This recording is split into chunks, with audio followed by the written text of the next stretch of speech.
ಮೊದಲು ನೀವು 11 ಏನು ನಡೆದವಲ್ಲ ಭಾಳ ದುರ್ದೈವ ಅಂದ್ರೆ ನಾನು ವಿಧಾನ ಪರಿಷತ್ತು ಹೋದ ಅವಧಿ 5 ವರ್ಷದ MLA ಕೆಲಸ ಮಾಡಿದಾಗ ಅಲ್ಲಿ ಏನೂ ಚರ್ಚೆನೇ ಆಗ್ತಿದ್ದಿಲ್ಲ. ಬರೇ ಕೊನೆಯ ದಿವಸ ಯಾರು ಶಾಸಕರು ಇರ್ತಿದ್ದಿಲ್ಲ, ಮುಖ್ಯಮಂತ್ರಿಗಳು ಆ ಜವಾಬ್ದಾರಿ ಇಲ್ಲ. ಹಿಂಗಿದ್ದಾಗ ಏನು ಈ ಸಲ ನೋಡಿ ನಾನು ಮೊದಲನೇ ದಿವಸನೇ ಧರಣಿ ಮಾಡ್ತೀನಿ ಅಂತ ಎಚ್ಚರಿಕೆ ಕೊಟ್ಟ ಮೇಲೆ ನಮ್ಮ ಅಧ್ಯಕ್ಷರು, ವಿಧಾನಸಭಾ ಅಧ್ಯಕ್ಷರು ಭಾಳ ಅವ್ರಿಗೆ ನಾನು ಅಭಿನಂದನೆ ಸಲ್ಲಿಸ್ತೀನಿ.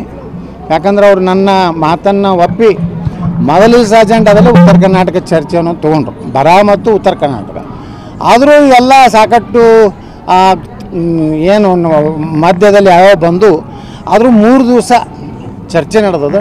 ನಿನ್ನೆ ಸುದೀರ್ಘವಾಗಿ ಮುಖ್ಯಮಂತ್ರಿಗಳು ಸಹಿತ ಉತ್ತರ ಕೊಟ್ಟಿದ್ದಾರೆ. ಅಂದರೆ ಮುಖ್ಯಮಂತ್ರಿಗಳ ಗಮನಕ್ಕೆ ಉತ್ತರ ಕರ್ನಾಟಕಕ್ಕೆ ಅನ್ಯಾಯ ಆಗಿದ್ದು ನಿಜ ಅದು ಒಪ್ಕೊಂಡಿದ್ದಾರೆ. ಅವರೇ ಹೇಳಿದ್ದಾರೆ 114 ತಾಲೂಕುಗಳು ಕರ್ನಾಟಕದಲ್ಲಿ ಅತಿ ಮೋಸ್ಟ್ ಬ್ಯಾಕ್ವರ್ಡು ಇದು ಮುಂದುವರೆದಂಥ ಭಾಳ ಅವೆಲ್ಲ 98% ಎಲ್ಲ ಹಳೆ ಮೈಸೂರು ಭಾಗದಂಗೆ ಅದಾವೆ. ಹೀಗಾಗಿ ಕಲಬುರಗಿ ನಂಬರ್ 1ದಾಗ ಹೆಚ್ಚದವು, ಬಿಜಾಪುರದಲ್ಲಿ 5 ತಾಲೂಕು ಅದಾವೆ. ಈಗ ಇದರಿಂದ ಏನು ಆಯ್ತಂದರೆ ನೋಡಿರಿ, ಇವತ್ತು ನಮ್ಮ 100 ಕೋಟಿ ರೂಪಾಯಿ ಕೊಟ್ಟಿದ್ರು ನಮ್ಮ ತೊರವಿ ಕೋಲ್ಡ್ ಸ್ಟೋರೇಜಕ್ಕೆ. ಮೊದಲು 41 ಕೋಟಿ ಬಂದಿದೆ. ನಿನ್ನೆ ಸಿದ್ದರಾಮಯ್ಯನವರು ಆ 100 ಕೋಟಿನ ಕೊಡ್ತೇನೆ ಅಂತ ನಾನು ಭರವಸೆ ಕೊಟ್ಟರು. ಸುಮಾರು 1,500 ಕೋಟಿ ರೂಪಾಯಿದ್ದು ನಮ್ಮ ಇಟ್ಟಂಗ್ಯಾಳದಲ್ಲಿ ಹೊಸ ಒಂದು ಕೈಗಾರಿಕಾ ಹೊಸತನ್ನು ಮಾಡ್ತೀನಿ ಅಂತ ಅದನ್ನು ಹೇಳಿದ್ರು.